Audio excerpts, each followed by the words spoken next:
just been fascinated with any kind of doomsday literature, whether it's Philip K. Dick or Kurt Vonnegut, even film noir literature, Raymond Chandler. But growing up, I think everyone has an obsession with the end of the world, and we are obviously confronted by a lot of issues right now that present it to us in very bold-faced type.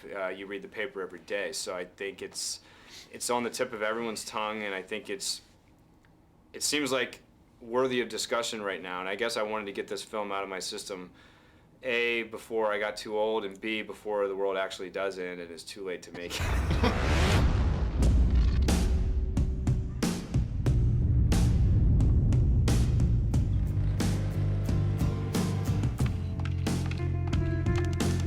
These are the sordid tales of how it all came crashing down. In 2006, Richard Kelly's sophomore film Southland Tales was accepted into the Cannes Film Festival. This was Richard Kelly's follow-up to the cult smash Donnie Darko. The original script of Southland Tales was written in mid-2001 and was a satire on Hollywood, but 9/11 and the War on Terror totally changed the script. Kelly wanted to focus more on homeland security, war, social liberties, and then throw in the Hollywood satire on top of it. What's interesting is that the Patriot Act was signed on October 26, 2001, the same day as the release of Donnie Darko. Despite the editing of Southland Tales not being finished, the team behind it knew that the Cannes Film Festival was an opportunity they couldn't turn down. So they took it anyway, and it was competing for a Palme d'Or, the festival's most prestigious award. Director Richard Kelly was told not to tell anyone that the film was in a very rough cut. The 160-minute version of the film was screened, and the initial silence was deafening, and the boos were loud. Oh, brother, this guy stinks! Roger Ebert said, "I was dazed, confused, bewildered, bored, affronted, and deafened by the boos all around me." Anyway, after such a disastrous reception at Cannes, where do you go from here? Well, Richard Kelly beat himself up for it, but also says that the film was better off for this reception. He also thanks The Rock for being so positive during their reactions to Cannes. Sony eventually bought the film and negotiated with Richard Kelly to edit the film down, and they would give him more funds to finish the film.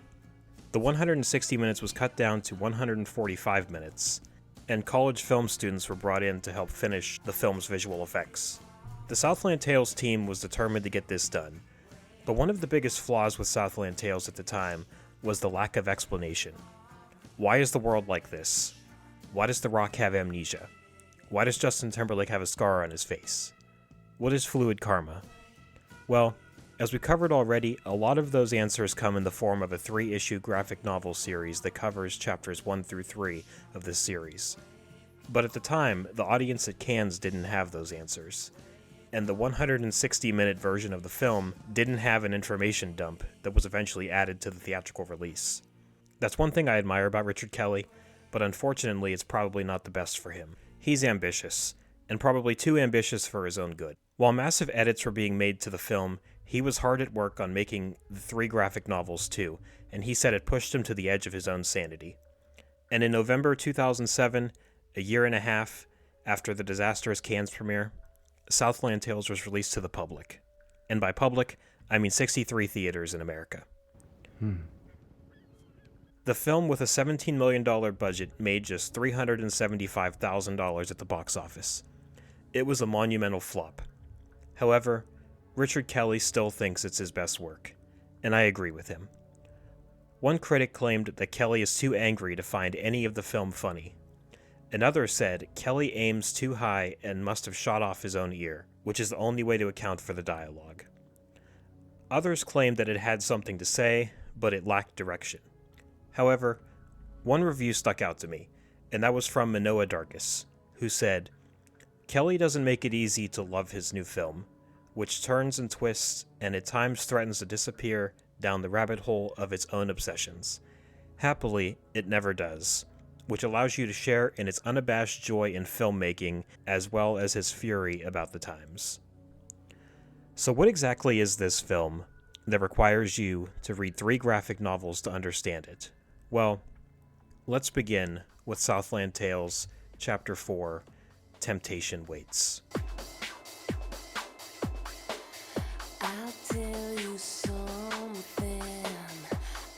Welcome to the next chapter in the Southland Tales Breakdown series.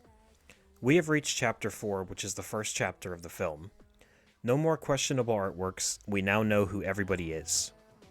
Southland Tales stars Dwayne Johnson, who dropped the rock from his name for the first time in his acting career, and probably one of the few times. Also Sean William Scott, Sarah Michelle Gellar, Justin Timberlake, alongside Mandy Moore, John Lovitz, Beth Grant, Wallace Shawn, and many, many others. I'll get more into the casting decisions in the next part of the series because they're so chaotic, but let's finally start talking about one of my favorite films of all time. It's about damn time. Before the title card Chapter 4 appears, we have a bit of an exposition dump.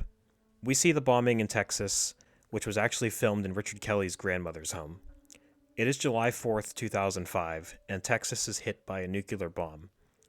It's called the American Hiroshima. Justin Timberlake walks us through a very brief and not very helpful version of the prequel comics on what is called the Doomsday Scenario Interface.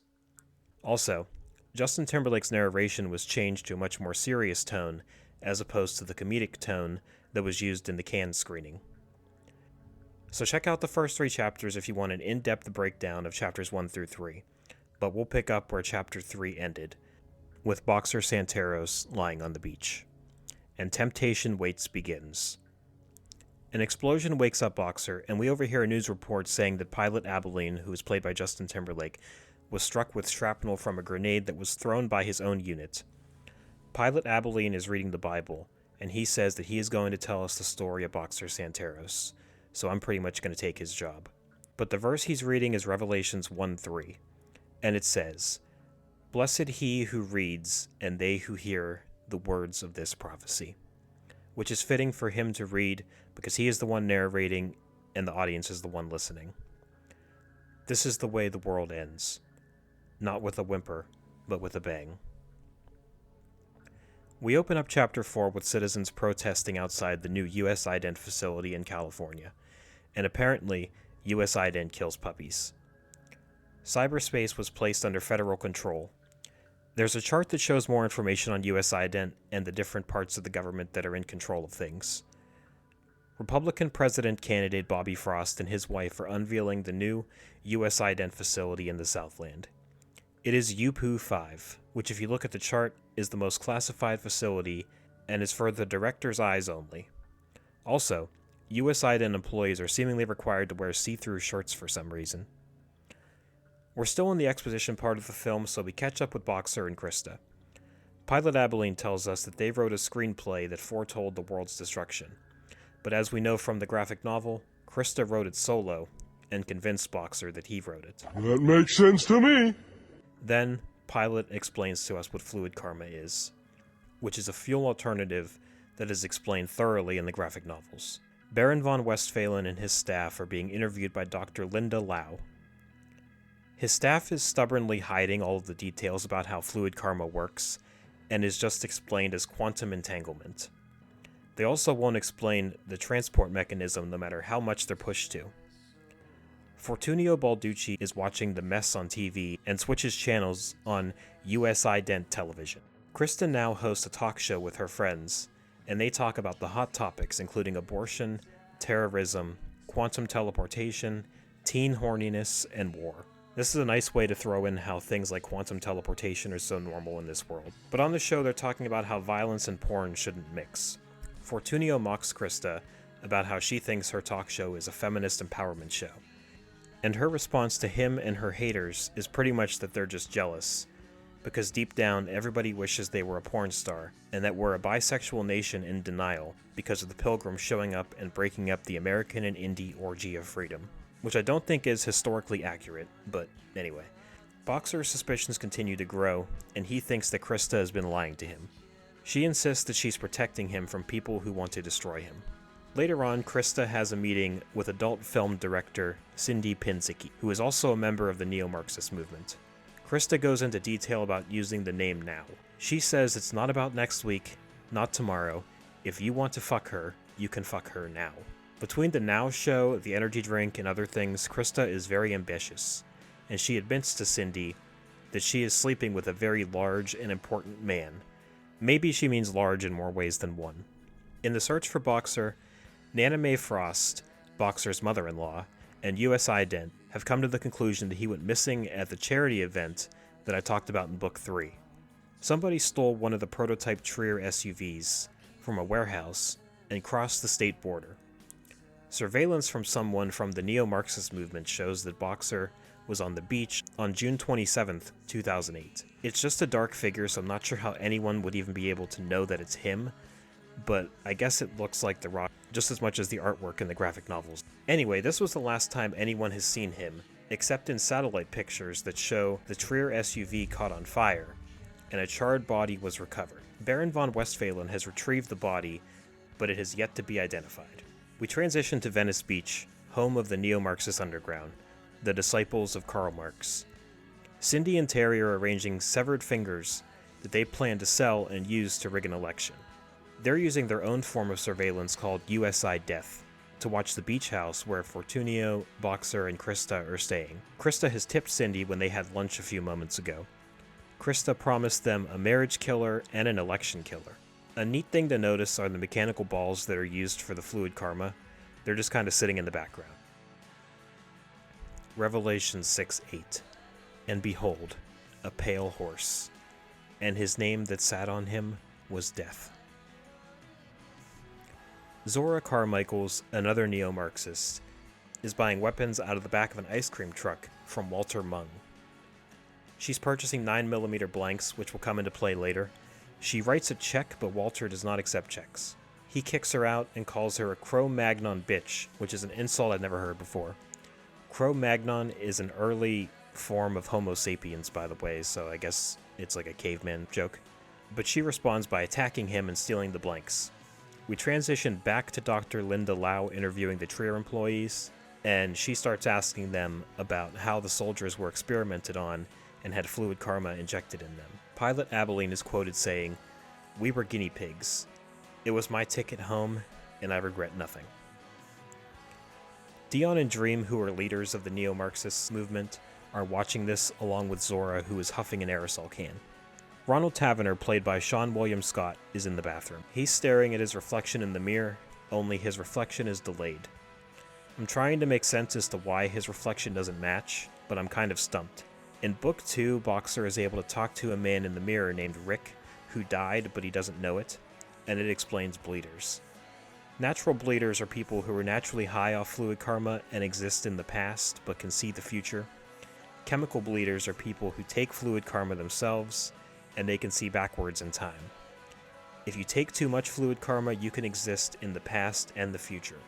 So maybe the delay in movements is related to Ronald taking too much fluid karma. Another theory I have is that Ronald is simply off because he is a clone. Let me know what you think. Zora is getting Ronald to impersonate a cop, which we covered in the graphic novels. The camera spins, and we see Roland Tavener tied to a chair, Ronald's twin. From the surveillance booth, Pilot notices Ronald as he arrives at Fortunio's. While there, Boxer and Krista are pitching their film The Power to Ronald. Boxer wants to go on a ride-along to research his role as an LAPD cop, Jericho Kane. It's a sci-fi film that takes place in the future, and this film is called The Power. Scientists are saying the future is going to be far more futuristic than they originally predicted. Ronald agrees to take Boxer on this fake ride-along. Boxer wants to know, what does a police officer go through, and what goes through their minds when they're cruising the street? Is it process of elimination? Are all civilians innocent? Are we all innocents? Our chariots mere chess pieces, waiting to be thrown from the gridlock and into the arms of the wolves. In a much meaner and terrible way, Ronald says that they're looking for black people. And the neo-Marxist plan starts coming together, because now they have a racist cop on camera. Ronald asks Boxer about his wife, and if she knows that he's having an affair, and he claims that he doesn't have a wife, and he doesn't even know that his father-in-law is running for president. This is due to his amnesia. Boxer then starts talking about the power again to change the subject. The power hinges on a top-secret experiment, and is about a baby who processes energy differently. It doesn't have a bowel movement, and Ronald admits to not having a bowel movement in 6 days. Revelations 11. Two witnesses appear in Jerusalem to speak out against the sins of mankind. They are eventually killed by those who are tormented by their prophecies. Dream and Dion are arguing about Ronald's inability to have a bowel movement.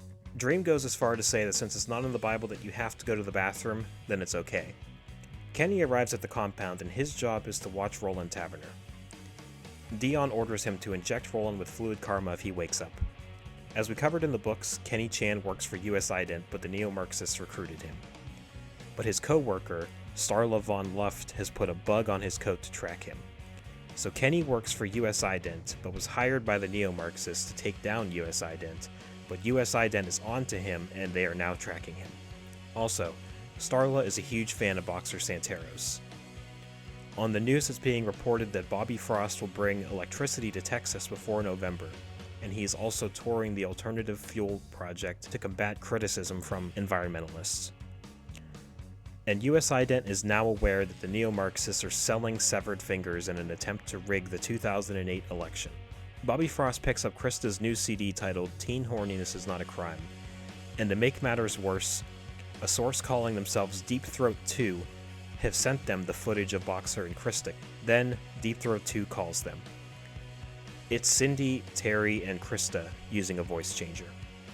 They blackmail Bobby Frost in exchange for $1 million and a yes vote on Proposition 69. Bobby refuses and says that they don't negotiate with terrorists. Cindy hangs up and tells them that there's always Phase 2, which Krista was unaware of. Justin Timberlake gives a hilarious narration about how 69 means one thing to Krista, but to everyone else, it's a proposition on the ballot to restrict US Ident. Back at US Ident, Nana Mae Frost is watching TV. We see an ad against Proposition 69, and then Nana watches Krista's talk show Now. They're discussing hot topics like, if a woman has sex in different time zones, does the morning after pill turn into the morning before pill? There's also a neo-Marxist rally on the news, and we see some signs from people protesting George Bush with signs that say Bush knew, which kind of mirrors our reality with 9/11. So anyway, what is Phase 2 that Cindy is talking about? Well, Dion and Dream are going to stage their murders. They're going to dress as a newlywed couple who gets into an argument. Ronald would investigate it with Boxer, and since Ronald was playing a racist, he would fake kill them and it would all be caught on camera. And since Boxer is present, it will look bad for his father-in-law's upcoming election. It's also hilarious how Dion and Dream are using prosthetics so they won't be recognized, even though they're only famous for their bad poetry and having sex during their Broadway plays. Meanwhile, Starla has traced Kenny's whereabouts to the hideout in Los Angeles. The Digits for Democracy sign should probably also be a dead giveaway too. Nana Mae Frost has tapped into Kenny's phone call, and she hears him say that she can eat a fucking dick, and this sets her off and she orders a raid onto the building. She even allows police to fire at will. Kenny hears the gunshots and wakes up Roland, and we see his POV that his world is distorted because he's high on fluid karma. Eli Roth is taking a shit and gets shot by the police in his brief cameo. Roland tells Kenny he doesn't know who he is, referring to his brother Ronald. Kenny makes Roland promise that he'll find Ronald and tells him to go out the window. Roland escapes, and Kenny is shot and falls onto a massive toilet. There's also a bunch of Frank the Rabbit posters on the wall, which is a cool Easter egg to Donnie Darko. Roland falls off the roof and into a dumpster, and it's hilarious how the dumpster kind of just closes after he falls. Ronald and Boxer are having lunch, and Ronald tells him about a reoccurring dream he's been having. It's the same dream that Boxer had in Book 2. In this dream, Ronald is in a maze and approaches a light source. And at that light source, Boxer is standing there waiting for him. In Book 2, we see this dream from Boxer's perspective.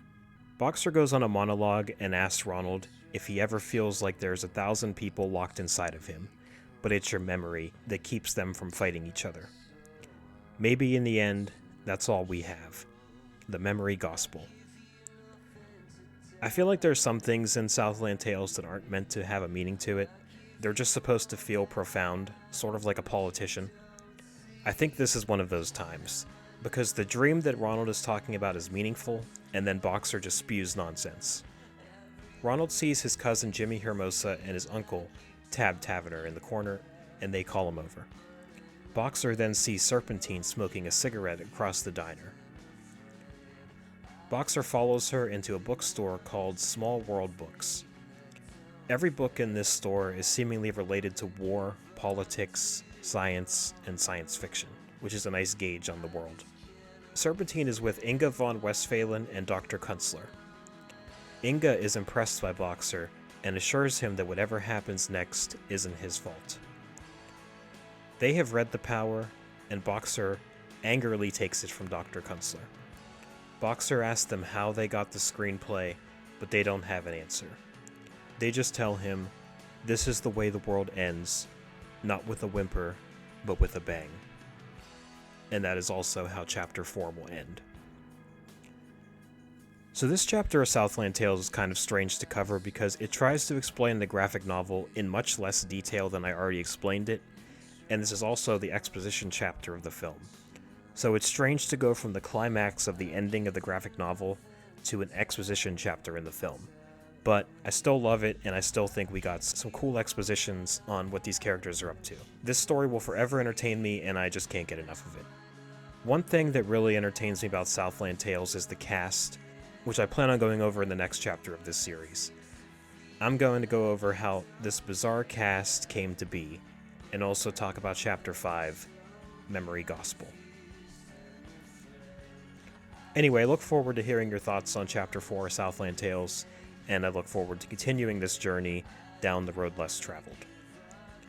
Please subscribe, like, and comment so we can defeat the algorithm and end up on people's YouTube homepage, and check out my podcast, Santa Mira After Dark. And like usual, this is the way the video ends. Not with a whimper, but with a bang.